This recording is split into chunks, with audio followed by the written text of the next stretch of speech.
안녕하세요. 커피앤톡입니다. 오늘도 와주셔서 감사드리고요. 바로 사연을 읽어보겠습니다. 안녕하세요. 저는 40대 초반 여자입니다. 거두절미하고 바로 제 이야기를 시작해 볼게요. 우리 부부는 참 열심히 살았어요.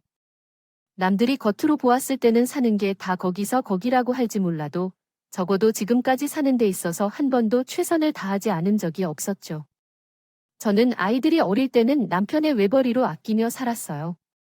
남편도 저도 아이들은 어느 정도의 나이가 되기 전까지는 부모의 손에서 자란다는 생각을 가지고 있었기 때문에 조금 힘들어도 아끼면서 우리 손으로 어떻게든 잘 키우면서 살아보자 했던 것 같아요. 그렇다고요. 그런데 애들이 커가면서 점점 돈을 많이 써야 하게 되더라고요. 사주고 싶은 것도 해주고 싶은 것도 많았던 것은 물론이고 아이가 둘이라 보면 상당한 비용이 들어가게 되었지요.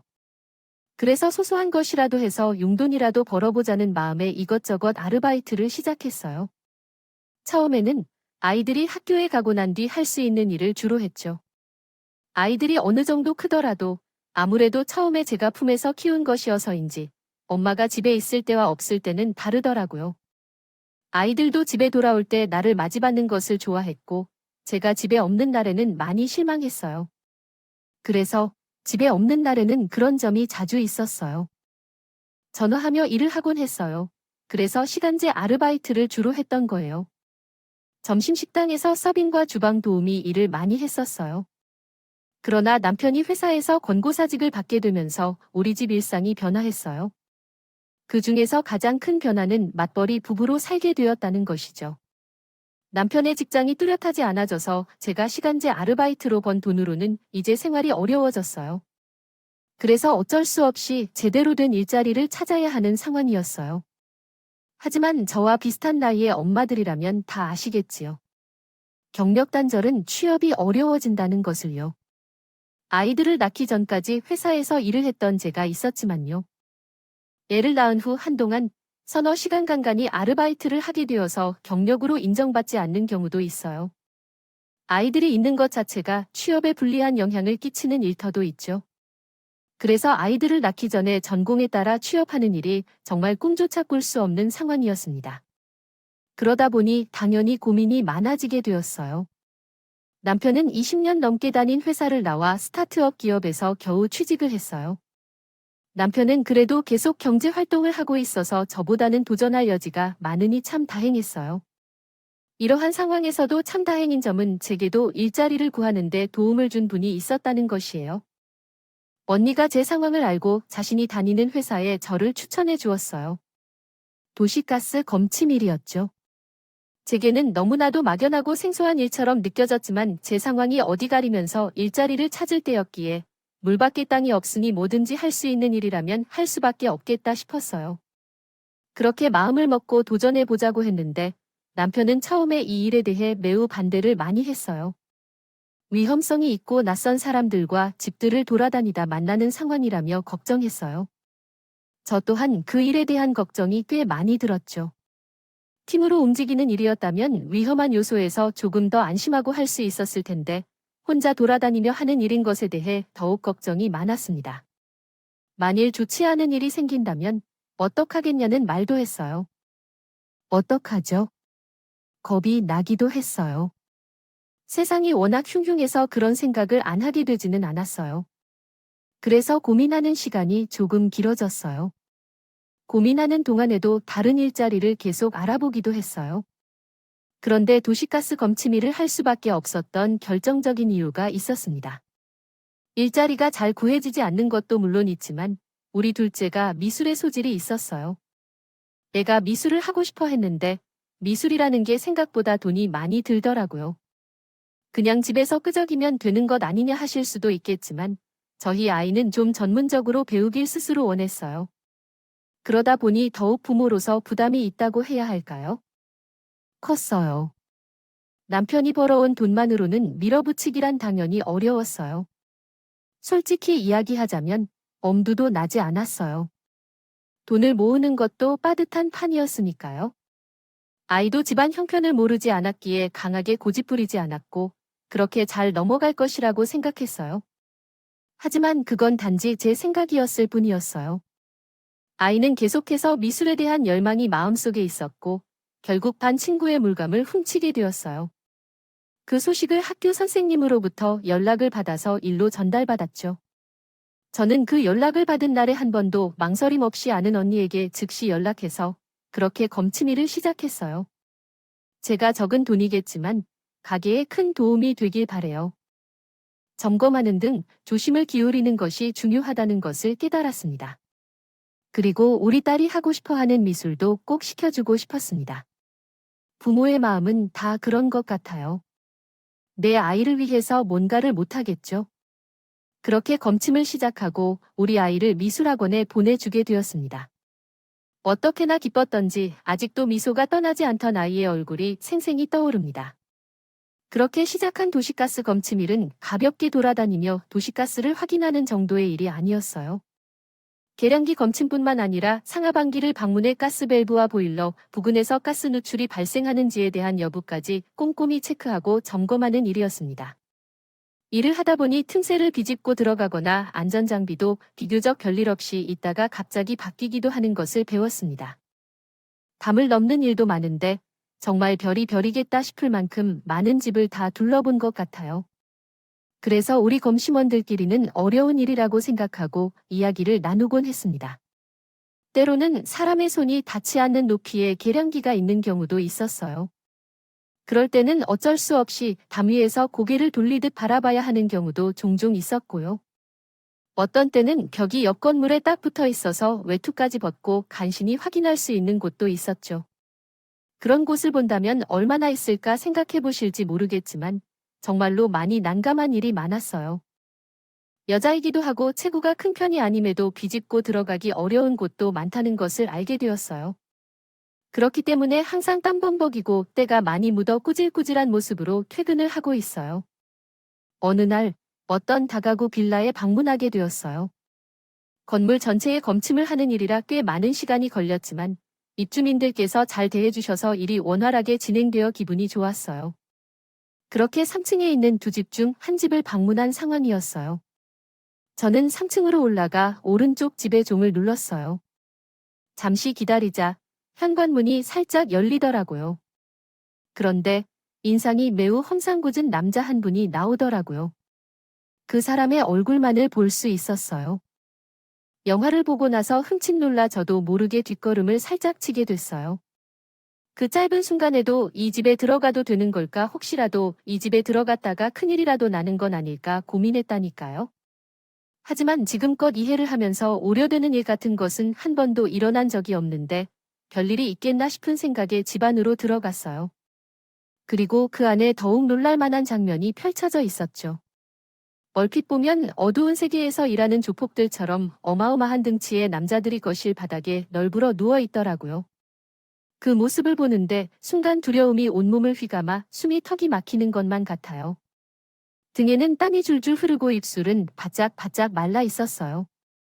만약 어떤 일이 생기면 곧바로 연락할 수 있도록 핸드폰을 꼭 쥐고 있었죠. 다행히 노래한 일은 발생하지 않았고 문제는 옆집에서 생겼습니다. 그곳에는 베를린이 삐쩍 마른 눈빛이 퀭한 아저씨가 등장했는데 그의 태도는 괴롭기 그지없었어요. 가만한 표정으로 문을 열고 내게 더러운 눈빛을 지닌 채 비웃는 듯한 언행을 했다고 해요. 아, 도시가스 검침 맡은 줄 알았는데 예상치 못한 예쁜 여성이 왔군요. 오래 걸리지 않으니 빨리 확인해 주세요. 하겠습니다. 현관을 열어두세요. 우리 집인데요. 내 마음이었죠. 인상이 딱 내 스타일인 것 같아요. 그 모습만 보고 있어도 속이 훤히 보여요. 회사 단체복도 잘 어울리고 이 정도면 뭐 볼만한 가치가 있는데요. 저기요, 말 조심하세요. 제가 제 업무를 하러 왔으니까 그만 비켜주세요. 들어가야 확인할 수 있을 것 같거든요. 아이고, 겁도 없이 우리 집에 들어오려 하네요. 더러울 때 마음대로 들어와도 안 돼요? 아까 말한 그렇게 안 될 텐데요. 남편이 있는데요. 남편은 이런 일에도 괜찮대요. 혹은 외국인들처럼 개방적인 것일지도 모르겠죠. 그런 건가요? 이봐요.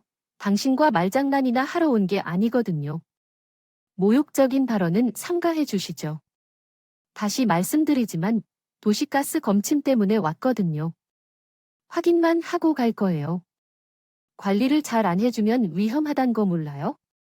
이 아주 먹어 생긴 게 좀 보이길래 좋게 말했더니 그저 그런다고 하면서 큰 소리를 어디서 내냐고? 무시하냐고요? 현관에서 몇 분 언쟁을 한 다음 그 아저씨가 자신의 화를 못 이겨 욕을 하며 저에게 손까지 올리려 했어요. 그런데 마침 옆집에 사는 덩치 큰 남자가 복도에서 울려 퍼진 큰 소리를 들었는지 확인하기 위해 문을 열고 고개를 들었어요. 내가 그 변태 아저씨와 신랑이 하고 있는 모습을 보고 제지했어요. 복도로 나와 그 아저씨를 제지해 주었죠. 때로는 자기보다 약한 사람을 조롱하며 강한 사람에게는 입을 다물어야 하는 사람들이 있는데 그 아저씨도 덩치 큰 남자 앞에서는 윽박지르며 말 한마디 못했어요. 그 모습을 보면서 놀랐지만 정말 이상했어요. 덩치 큰 남자는 내가 검침을 끝낼 때까지 그 아저씨 집 앞에서 기다리라고 했어요. 그 풍경을 보니 얼마나 안심이었는지 모르겠어요. 검침을 끝내고 그 덩치 큰 남자에게 고맙다고 말했어요. 그날 이후로는 그 빌라를 검침하러 갈 때마다 덩치 큰 남자가 나를 도와주어서 그 아저씨 집에 가스 검침을 수월하게 할 수 있었어요.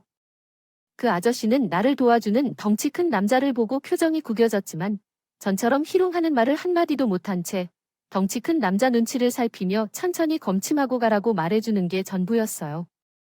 덩치 큰 남자는 나가올 때마다 고생한다고 하면서 시원한 음료를 손에 쥐어주곤 했어요. 처음에는 울그락불그락한 외모 탓에 무서웠지만 마음이 참 따뜻한 사람이란 걸 알게 된 후로는 참 편안했어요. 덕분에 그 빌라 검침 업무는 든든한 뒷배가 있는 것 같았어요. 검침을 하면서 실제로는 겉으로만 보면 상대방의 모든 면을 파악하기는 어렵다는 것을 깨달았습니다.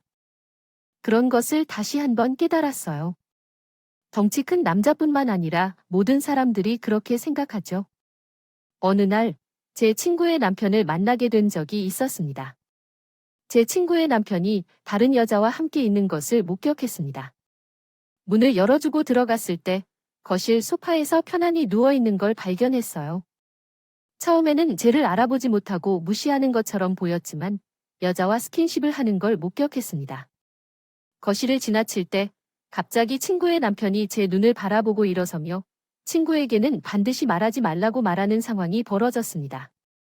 그의 행동에 대한 말했을 때 볼썽사납다는 표현이 딱 맞다라고 생각했습니다. 결국 친구는 저보다 훨씬 먼저 자신의 남편이 불륜을 저지르고 있다는 사실을 알았으며 제가 목격한 상황을 이야기했을 때는 이미 이혼 준비를 몰래 진행하고 있었습니다. 증거자료까지 이미 손에 넘친 상태였는데 그 사실을 모르는 채 친구의 남편은 태연하게 그런 일들이 있었다는 척하고 있었다고 생각했습니다.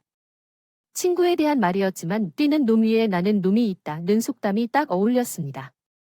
나중에 친구는 자신의 남편과 군더더기 없이 깔끔하게 이혼했다고 하더라고요. 물론 자신의 남편에게 받을 수 있는 것은 모조리 챙기면서 완벽하게 처리했다고 합니다.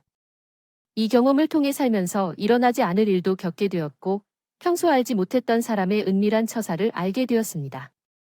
비밀이 알려지는 경험도 여러 번 겪게 되었어요.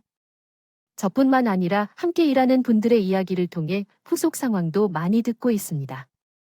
막상 드라마에서만 볼 법한 일들이 실제로 무수히 많을 수 있겠다는 생각이 들 정도였어요. 제 친구의 일도 그렇지만 그런 일 말고도 아웃사이더처럼 음침하고 말없는 사람의 집도 가보게 되고 반대로 너무 발랄해서 저를 쫓아다니며 대화를 시도하는 사람들을 만나볼 정도로 다사다난한 경험을 하게 되는 일이 더라고요. 처음에는 그런 일을 겪을 때 당황하기도 하고 불편한 적도 많았는데 경력이 쌓이고 같은 일을 하고 있는 동료들에게 위로와 격려를 받으면서 조금씩 나아졌어요. 그래서 일 자체는 재미있었고 주부로 지내던 때보다 훨씬 재미있다고 해야 할까요? 주부 시절에는 아이들이 없는 때는 정말 말 한마디 하지 않는 날도 많았고 대화의 수준도 아이들에게 맞춰져 있어서 한 번씩 밀려오는 우울감이 있었어요. 아르바이트를 할 때도 제 업무에 대한 사명감이나 책임감 같은 것이 없어서 재미를 느끼는 기회가 없었어요. 그래서 도시가스 검침일이 더 흥미로웠던 것 같아요. 그러나 모든 전체적인 밸런스가 딱 맞아서 행복의 굴레가 돌아가는 것 같습니다. 제 업무에 대한 즐거움을 느끼며 열심히 하고 점차 안정감을 찾아가는 동안 남편이 갑자기 다니던 회사에 휴직을 내고 하는 동생과 같이 함께 사업 구상차 중국에 갔다 오겠다는 거예요. 남편의 말이 정말 바보 같다고 생각이 들어 남편에게 무슨 사업이냐고 잔소리를 했어요. 여보, 나 회사 휴직계를 냈어. 갑자기 휴직계라니? 아, 미리 언제 해줬다고 생각했어. 무슨 일이라도 있는 거야? 미리 이야기하자는 건 미안하지만 남자라면 응덕야망이라는 것을 꿈꾸고 실현하면서 살아야 하는 게 아니겠어? 그래서 내가 이번에 도전이라는 걸 좀 해보려고. 갑자기 무슨 뜬구름 잡는 소리야? 야망이라니 안정적인 삶을 사는 것도 어려운 판국에 애가 둘씩이나 되는 아빠가 무슨 말을 하는 거야? 아, 이해가 되게 좀 말해줘. 보다시피 내 동생이 한 명 있는데 함께 사업 아이디어를 중국에서 갔다 와 볼까 생각 중이야. 아, 내가 죽기 전에 한 번 정도 해봐야겠지. 인생이 짧으니까 지금이 도전하기 가장 좋은 때 같아. 너도 우리 가족 사정을 모르는데 어떻게 그런가가? 너 우리 가장이라 해서 뜻치 않게 일자리를 그만두고 사업을 할 생각이라니 회사를 휴직하고 싶어서 돈도 거의 없는데 어떻게 자금을 확보하려고 하는 거냐? 걱정하지 말고 내가 처리할 거야. 내가 하려는 건 대박을 터뜨리는 사업인데 우리 가정 상황도 금방 좋아질 거라고. 사업은 리스크가 있긴 하지만 내가 어떻게든 잘 처리할 거야. 넌 불안해할지 모르는데 나는 괜찮을 거야. 리스크 없는 사업은 어디에 있겠니? 그럼에도 불구하고 이 세상의 사업가들이 모두 부자여야만 하는 것은 말도 안 된다. 또 도대체 무슨 사업을 하고 중국까지 가겠다는 거지? 나를 믿지 못하니? 우리 집이나 가족을 위해서 위험한 일에 얽매일 수는 없어. 당신이 말한 대로 우리 집 형편이 풍족하지 않아? 조금만 기다려봐. 나는 당신이 돈 걱정 없이 살 수 있게 도와줄 테니까. 짧으면 일주일, 길면 보름 정도 중국이나 동남아로 여행 갈 생각이니까 알아두어라. 쓸데없는 소리 말고 간단히 여행을 즐기고 돌아와. 돈 걱정 없이 살 수 있게 도와주는 것도 좋지만 안정적으로 회사 다니며 함께 돈을 벌면 살 수도 있지 않겠니? 생전 사업할 생각은 없다던 사람이 갑자기 무슨 바람이 불어서 남의 말에 너무 믿지 말아야 해요. 당신은 사람을 너무 잘 믿어서 걱정돼요. 아는 동생과 함께 사업 아이디어를 공유하기 위해 중국과 동남아를 방문하는 남편, 해외여행이라 생각하고 즐기라고 나에게 말하고 떠나더군요. 여유있게 여행 중인 줄로 착각했는데 왜냐하면 사업을 위해 해외에 다녀온다고 했던 남편이 정말 예상치 못한 곳에서 나타날 줄은 상상도 하지 못했어요. 그날도 검침할 여러 곳을 돌아다녀야 했죠. 직장인 분들의 집에는 출근 전 시간에 간다는 게 이른 아침부터 모든 사람이 바빴죠. 어째서 그날이 이렇게 정신없이 바빠야 했는지 생각해보게 되었습니다. 점심에 가볍게 김밥을 먹었는데 갑자기 김밥이 잘못된 것인지 검침 중에 배탈이 난 것처럼 오금오금하며 아랫배가 점점 아팠어요. 고생하면서도 검침을 진행했지만 더 이상 참을 수 없어서 검침을 위해 방문한 상태에서 집주인에게 신뢰를 무릅쓰고 화장실을 사용해도 되겠냐고 말씀드렸어요. 하지만 집주인은 볼멘 소리를 해주셨습니다. 죄송하지만 제가 탈이 난 듯해서 그런데 화장실을 사용해도 될까요? 민폐가 되지 않도록 애써보려고 했지만 참기가 힘들어서요. 아, 무슨 검침을 하러 왔다면서 화장실을 빌릴 수 있을까요? 제가 어떻게 안 될까요? 아, 더러워 죽겠네 이런. 민폐 덩어리가 다 있어 알겠으니까 얼른 쓰고 나와요.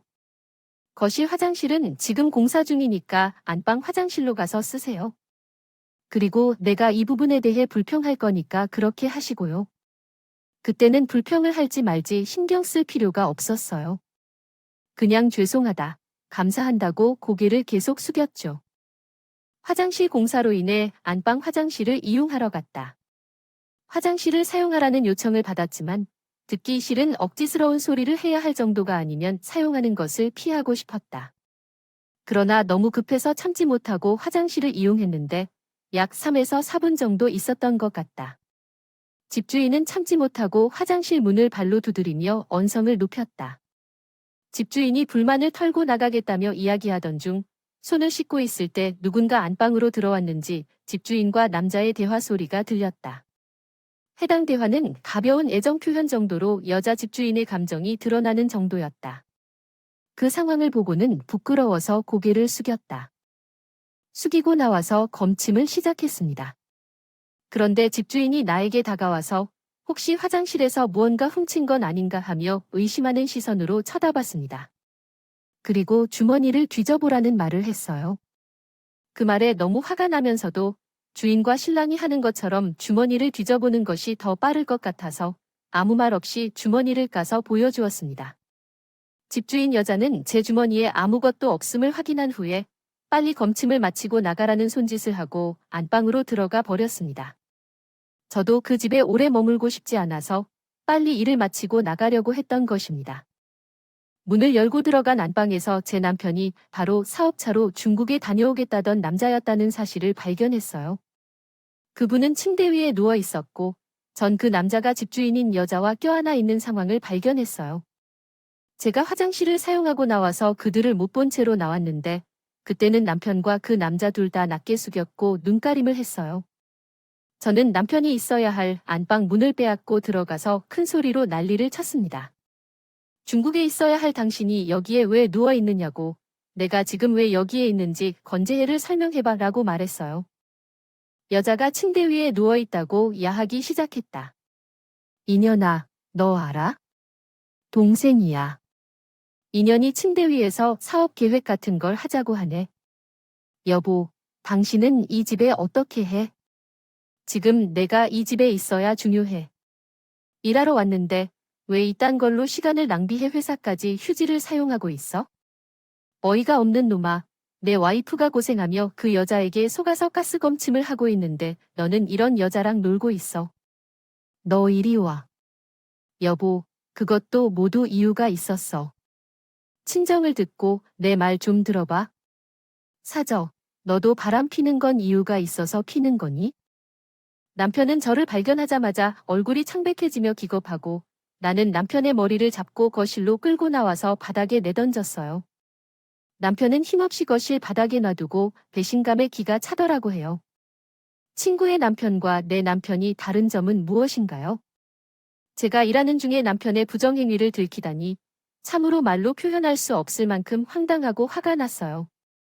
어떻게든 분노를 터뜨리려고 고개를 돌렸을 때 우연히 거실에 걸린 가족 사진이 내 눈에 띄게 됐어요. 그 순간 나는 웃음밖에 나오지 않았어요. 저 사진에는 아는 고객분이 바로 남편과 바람피고 있는 여자 옆에서 웃고 계셨어요. 이 고객님은 매번 가스검침을 할 때마다 저를 도와주시고 음료도 제공해 주시며 변태 아저씨를 막아주시는 큰 남자분이셨어요. 저희는 각자 맡은 구역이 있어서 서로의 불륜을 들키도록 도와주는 협력관계였어요. 그리고 큰 남자분의 거주지와 남편의 여자친구가 있는 아파트는 걸어서 10분 거리 내에 위치하고 있었거든요. 같은 지역, 같은 동네에서 우연히 이렇게 만난 것 같아요. 이런 상황이 저에게 기이한 충격을 주었어요. 어느새 남편은 자신의 옷을 주변에 흔들고 제게 무릎을 꿇고 있는 게 보여서요. 상간녀는 안방에서 안절부절 못하는 듯했습니다. 전세 역전으로 나는 상간녀에게 당장 내 앞에 나와서 무릎을 꿇으라고 소리쳤어요.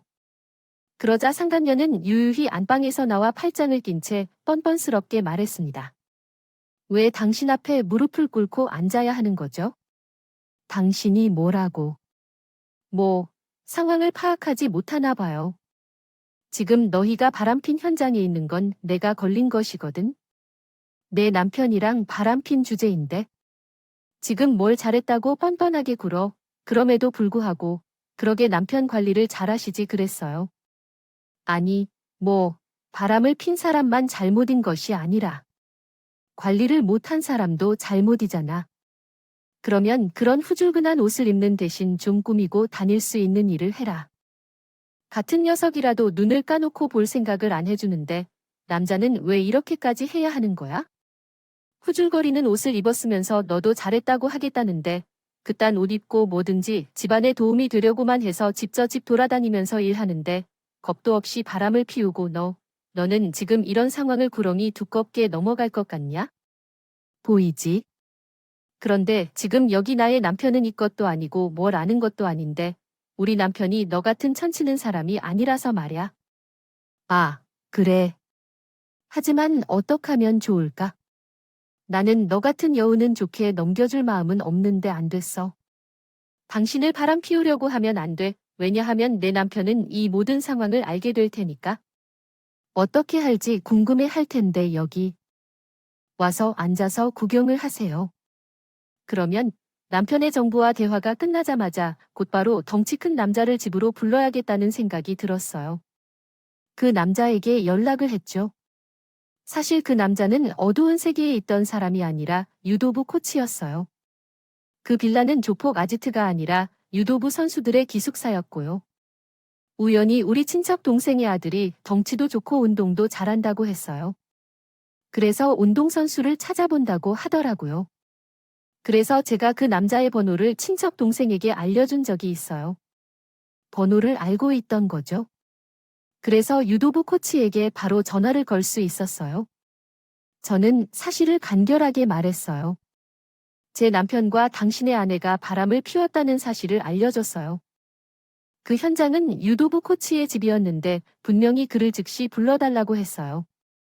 그래서 유도부 코치는 현재 지방으로 시합을 하러 오고 저녁에 올라간다고 말했어요.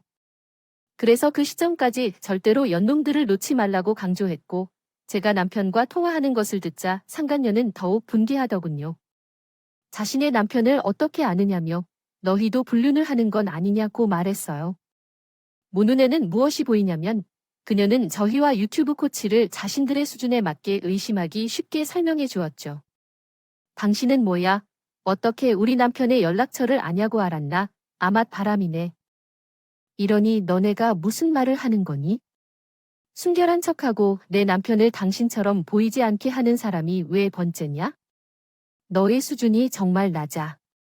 지금 상황에선 맞춰봐야 할 게 뭔지 의심할 수 있게 하는 거야? 정말 기가 막히네.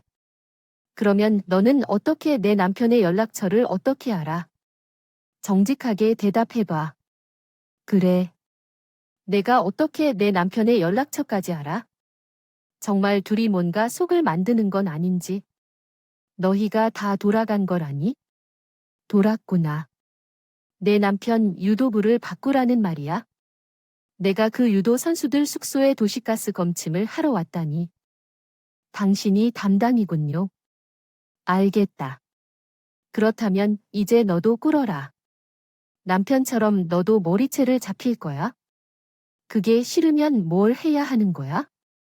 그래서 뭘 할 건데? 보람찬 연애가 아니라는 거다. 저희 남편한테 잘못 알았던 거라고 오해를 풀어줄 순 없나요? 남편도 이해해준다면 얼마나 위험한 일인지도 알 것 같은데요. 아니에요. 응, 아니야. 진짜 죽음이다. 오해했던 거라고 말해주세요. 무릎도 꿇었잖아요. 앞으로 다시는 오빠를 만나지 않을게요. 그러니까 잘 생각해야지. 저와 유도부 코치의 관계를 이해한 상간녀는 그 자체로 남편 옆에 순순히 무릎을 꿇었어요. 그리고 나에게 불륜 관계를 오해했던 것에 대해 해명을 해줄 것을 요구하는 허무맹랑한 부탁도 하면서 빌더라고 하지만 저는 남편의 상투녀 말에 전혀 따를 생각하지 않았어요. 뻔뻔하게 할지 못할 짓 다 해놓고 자기만 살자고 빠져나가려는 꼴이라니 절대 용서할 수 없었어요. 그렇게 6시간 동안 장작이 연놈들을 무릎 꿇린 채로 붙잡아 놓고 유도부 코치인 상투녀 남편이 올 때까지 기다렸어요. 그리고 드디어 상투녀 남편이 집에 왔어요. 오자마자 우리 남편을 있는 대로 들더니 바닥에 내리치더라고요. 단편은 찍소리도 못한 채 당해야 했어요. 상투녀는 자신의 남편을 잡히지 않기 위해 도망가려다가 난리를 치다가 제 손에 잡혀 말았고요. 완전 아수라장이 따로 없었어요. 유도부 코치가 와서야 알게 된 것은 이랬어요. 사생활 침해가 있는 내용이므로 해당 내용에 대한 추가 가이드는 제공할 수 없습니다. 도움이 필요하신 경우 다른 주제에 대한 질문을 해주시기 바랍니다. 혹은 다른 도움이 필요한 경우 문법이나 작문 관련 질문을 알려주시면 도와드리겠습니다. 애쓰지만 제 힘으로는 무리였던 상황에서 상간녀 남편이 나서서 도와주었고 그 뒤에 남편이 제게서 떨어졌어요. 상간녀 남편은 제 대답을 듣고 그럼 제 남편을 마음 편하게 처리해도 되겠냐고 했어요. 저 또한 혹시 상간녀를 용서할 생각이 있느냐고 물었더니 유도부 코치는 절대 용서할 수 없다고 말하면서 자신의 부모님께 아이까지 맡기면서 바람을 필 궁리를 했다는 것이 너무나 괘씸해서 지금 당장 내쫓을 거라고 말했어요. 집으로 돌아와서 남편의 짐을 싸서 현관 밖에 던진 후 남편을 내쫓았어요. 상대가 바람을 피운 것을 알게 된 이후 그 배신감은 말로 표현할 수 없다고 했어요. 정말 얼굴만 봐도 소름이 끼칠 정도로 정이 뚝뚝 떨어지고 있었어요. 화가 미친 듯이 솟는 그 속에서 참을 수 없었어요. 그래서 저는 남편에게 이혼 소송을 걸었고 덤으로 한 푼도 가져가지 못하도록 유명 변호사를 고용하여 진행했습니다. 남편은 몇 날 며칠 동안 집에 찾아왔지만 이미 비밀번호를 변경했기 때문에 집에 들어올 수 없었어요. 또한 아이들이 남편을 안아줄까봐 친정 엄마네에 며칠을 맡겼죠. 남편이 자주 찾아와서 남편이 바람을 피운 사실을 하나하나 고발하고 시댁 식구들조차도 남편을 지지하지 않겠다며 내쳤어요. 그렇게 남편과 이혼을 성립시키고 남편은 휴직 연장을 받아 출근할 생각이 전혀 없으므로 인정받았습니다. 그나마 간신히 붙었던 그 회사에서도 잘리게 되었어요. 저는 이혼 소송과 동시에 상간녀를 얼굴도 못 들게 다니게 상간녀 소송을 걸었어요. 이미 증인도 했고 남편도 인정한 바가 있어 상간녀는 빼도 박도 못하게 되었답니다.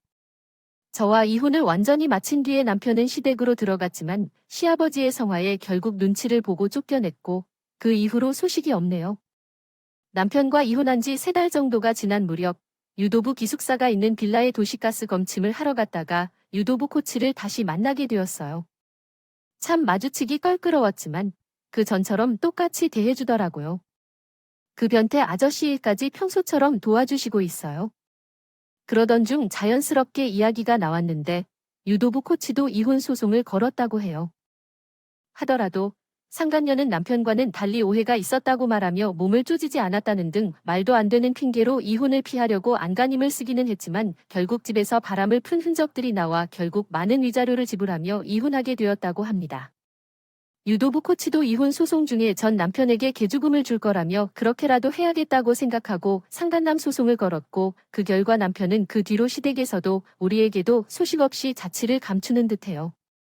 아이들도 이제는 남편이 바람을 피우고 이혼한 사실을 알고 있어요. 양육비는 시댁에서 혼자 아이들을 키우느라 고생이 많다며 챙겨주고 남편이 양육비를 주지 않느냐고 물어봅니다. 쓰레기 같은 사람이 양육비까지 가져가고 사라져 버렸어요. 그래서 남편을 대신하여 시부모님께서 부족하지 않도록 챙겨주시고 있고요. 저는 여전히 도시가스 검침 일을 하고 있어요. 얼마 전에는 우리 딸이 미술대회에 참여해서 수상을 하기도 했어요. 돈이라는 것이 있다가도 없고 없다가도 있는 것이라는 것을 이 경험을 통해 알게 되었어요. 뜬금없이 무슨 말이냐고요. 전 남편과 이혼하면서 위자료를 받은 덕에 돈 걱정 없이 검침 일을 하면서도 둘째 딸에게는 미술을 계속 가르치고 첫째 아이에게는 자신이 원하는 영어 학원을 보내주고 있거든요. 엄마인 만큼 이것으로도 위로를 받으며 힘내고 있어요. 빈천주교 불가망 조강지처 불화당이라는 말이 있습니다. 가난할 때 사귄 친구는 잊을 수 없고 생사고락을 함께 살아온 아내는 버리지 않는다는 뜻이라고 하더군요. 조강지처인 저를 두고 다른 여자를 품에 안은 제 남편은 결국 가족들에게도 인정받지 못한 못된 눈물은 악인 찍힌 채 앞으로 평생 저희 아이들도 나쁜 사람으로 기억하지 살아가겠죠. 아이들에게는 늘 너희는 아빠를 미워하지 말아야 한다고 말하지만 이미 떠난 마음을 어떻게 되돌릴 수 있겠어요. 제게는 못된 사람이 되었지만 아이들에게만큼은 노력하는 아빠이기를 바랬는데 그마저도 전 남편은 기대조차 하지 못하게 만들었네요. 제가 더욱 아이들에게 엄마와 아빠의 모든 역할을 열심히 수행하며 따뜻하고 행복한 삶을 살아보겠습니다. 대신에 무서움을 깨닫게 된 경험을 바탕으로 앞으로도 제자리에서 최선을 다하며 그 일을 향한 노력을 계속할 것입니다. 많은 응원 부탁드립니다. 긴 시간을 함께 해주셔서 감사합니다. 믿음으로 가득한 나날이 되시길 바랍니다. 오늘도 커피앤톡이었습니다. 끝까지 함께 해주셔서 감사합니다. 다음 영상에서 또 만나도록 하겠습니다.